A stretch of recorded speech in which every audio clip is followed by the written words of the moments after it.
What's up, my squatty fam? It's Rach in the building, here to bring you some Sussex news. Yes, as always, here at the Invictus game, 11th of December 2022, we have the Spartan race going down.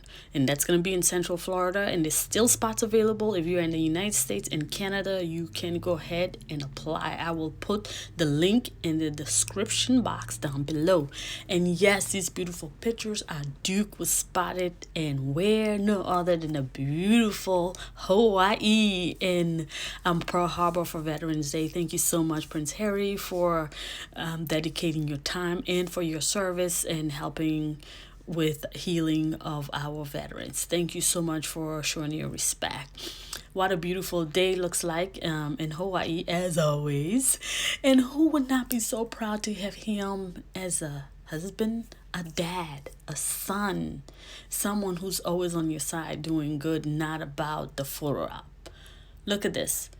So today we have the so-called experts going nuts still on this one book, but they forgot they have told us about this.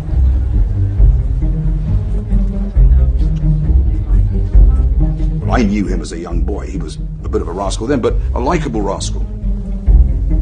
School was a success for William, but not for Harry. He didn't really fit in very well at Eton. I'm not sure he was very happy there. I think he was in a pretty bad place at the time. Harry had already got himself a bit of a reputation for misbehaving, and it was that narrative that stuck. In no time at all, the party prince was born. Over 18, out on the town, and unprotected by any deal with the press. Yes, he would get absolutely slaughtered in a nightclub, rock out into the street at 3 o'clock in the morning, 4 o'clock in the morning. Paparazzi would be there, cameras in his face. But what would happen is the newspapers would have those shots from that one episode, and they would use them in that week's papers, but then they'd hang on to them and they'd chuck them into the paper a couple of weeks later.